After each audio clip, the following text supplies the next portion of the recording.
UP के प्रतापगढ़ जिले में कुंडा सीट से लगातार 5 बार जीत चुके रघुराज प्रताप सिंह और राजा भैया के इलाके में भी आज वोटिंग थी। राजा भैया वोटिंग के दिन पोलिंग बूथ पर मतदान का जायजा लेने पहुंचे थे। एक बड़ी चर्चा हो रही है कि यूपी के लड़के वर्सेस बाहरी आदमी, क्या लग रहा है कि भारी पड़ रहे हैं यूपी के लड़के बाहरी आदमी पर? ना, हम तो ये कहते हैं, शुरू से हमने ये कहा है कि माननीय मुख्यमंत्री जी ने 5 वर्ष जो काम कराए हैं, जो समाजवादी पार्टी की सरकार ने कराए, वो पर्याप्त हैं कि समाजवादी पार्टी को सत्ता में लाने के लिए।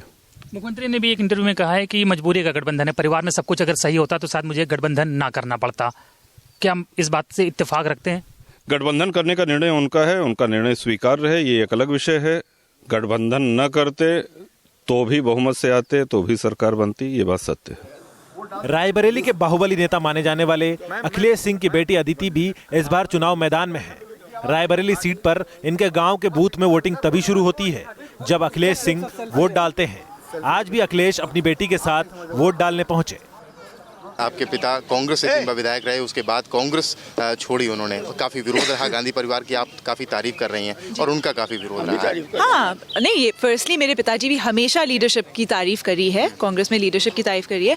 देखिए, मेरे पिताजी he is a nationalistic man. जो भी अच्छा काम कर रहा है वो उनकी तारीफ करेंगे, जो अच्छा काम नहीं कर रहा he will call them out on it, right. And having said that, उनकी हमारी डिफरेंट विचारधाराएं हैं, डिफरेंट सोच है। We are 2 different individuals. I don't think anyone seems to get that. Modi ji की तारीफ बहुत करते हैं आप? प्रियंका की भी करता हूँ, सोनिया की भी करता हूँ। मोदी ने चीन को रोक दिया, जो हमारी मातृभूमि की रक्षा करेगा उसकी तारीफ करूँगा।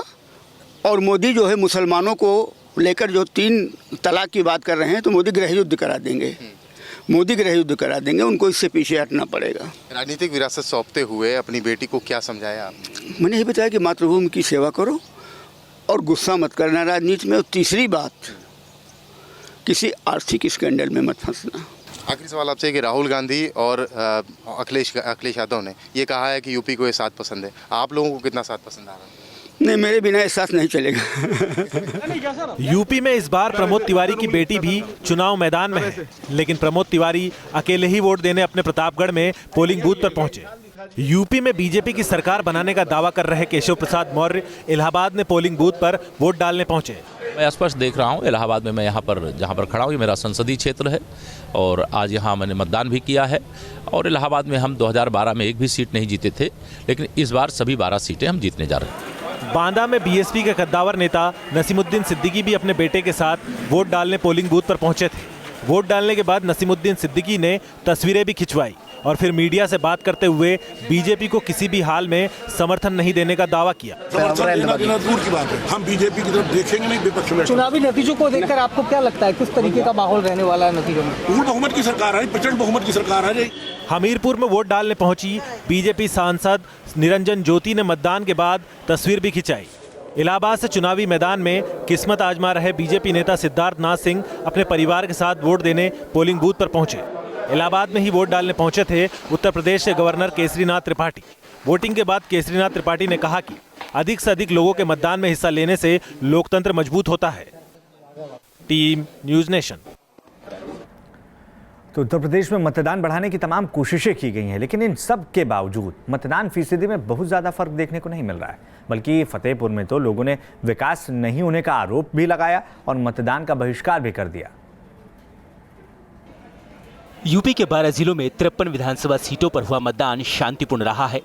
कुछ इलाकों में मतदाताओं ने उत्साह के साथ वोटिंग की तो कहीं कहीं वोट का बहिष्कार भी किया गया। फतेहपुर जिले की खागा विधानसभा सीट के इस बूथ पर तमाम कर्मचारी मौजूद हैं। सुरक्षा बल के जवान भी मौजूद हैं, लेकिन मतदाताओं की कतार नहीं दिखी। प्रशासन को सूचना मिली कि सीट के टेसाही खुर्द गांव में सड़क सफाई, पानी, किसानों के कर्ज जैसे मुद्दे को लेकर गांव वाले नाराज हैं, जिसके बाद प्रशासन के अधिकारी गांव वालों को समझाने बुझाने पहुंचे। आप लोग वोट नहीं देंगे तो इससे, और रही ऐसा तो नहीं है कि यहाँ पे रिपोल होगा, ये तो मैं आपको बता रहा हूँ, यहाँ रिपोल नहीं होगा। 11 तारीख को यहाँ का एक विधायक बन जाएगा और बहुत आप जो नजर में आने कह रहे हैं, आपके मीडिया के दोस्त लोग जो हैं वो ये कहेंगे कि साहब इन्होंने वोट नहीं दिया था। अब उसके बाद आप अपने होने वाले विधायक पर क्या दबाव बनाएंगे और कैसे बनाएंगे वो मैं नहीं जानता। तमाम कोशिशों के बावजूद गाँव वाले वोट डालने को तैयार नहीं हुए। खागा विधानसभा सीट के बूथ नंबर 105 और 106 पर एक भी वोट नहीं डाला गया। वोट हमारे यहाँ रास्ता नहीं है। और क्या समस्या? और ना हमारे यहाँ सूखा का पैसा मिला है। अच्छा, और क्या समस्या? पानी टंकी की व्यवस्था है, स्कूल की बाउंड्री हमारे गंदगी बहुत, स्कूल में पूरे गांव में गंदगी है। तो कोई नेता है ना आश्वासन? आज तक कोई नेता आया ना कोई आश्वासन बोलता है, कुछ नहीं है। और जो भी कृष्णा पासवान है वो कहती है हमारे टेसाई से वोट ही नहीं मिलती, मैं यहाँ क्या करूँ। फतेहपुर के अलावा यूपी के कुछ और इलाकों में विकास नहीं होने से नाराज लोगों ने वोट का बहिष्कार किया है।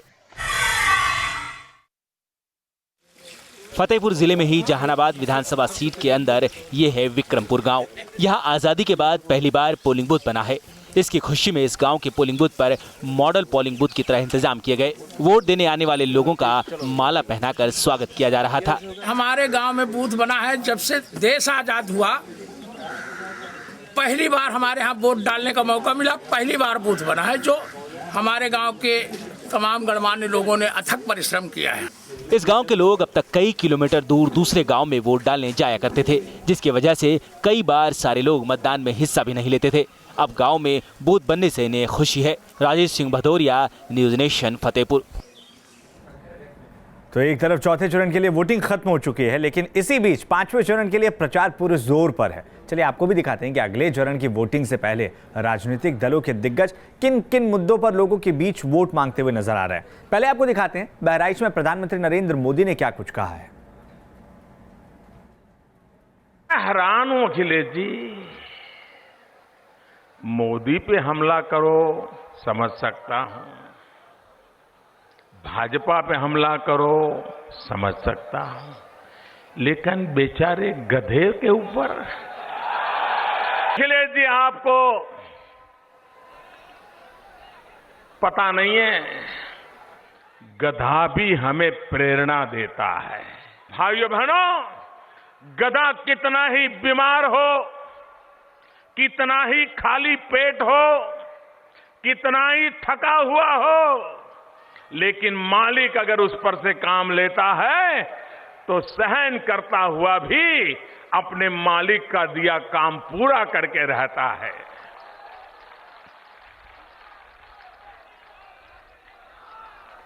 अखिलेश जी, ये 125 करोड़ देशवासी मेरे मालिक है।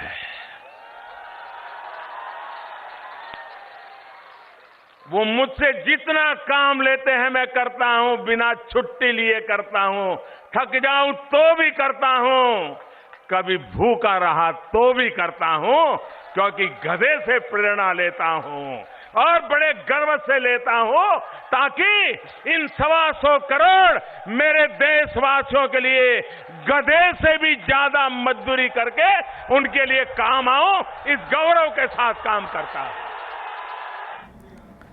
वहीं उत्तर प्रदेश में कानून व्यवस्था के मुद्दे पर अखिलेश सरकार लगातार विरोधियों के निशाने पर रही है और आज अंबेडकर नगर की चुनावी जनसभा में बीएसपी अध्यक्ष मायावती ने अपनी सरकार में उत्तर प्रदेश के कानून व्यवस्था दुरुस्त करने का वादा किया है।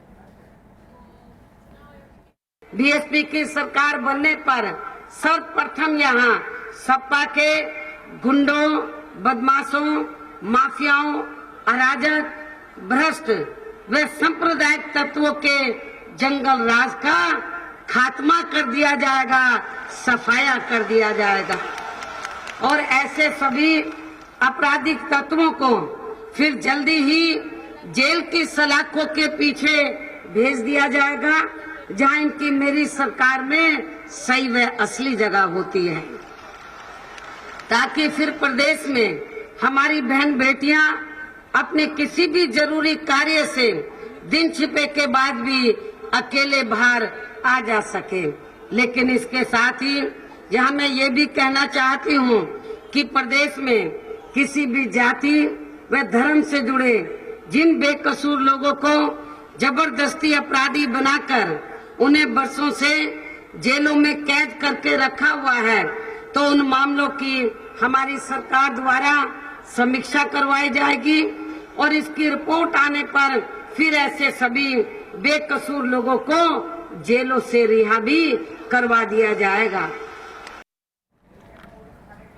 तो चुनाव के चरण जैसे जैसे आगे बढ़ रहे हैं, वैसे वैसे ही नेताओं की जुबान भी तल्ख होती जा रही है। अखिलेश ने पहले गुजराती गधों का जिक्र किया, तो बीजेपी अध्यक्ष ने कसाब का मतलब ही समझा दिया।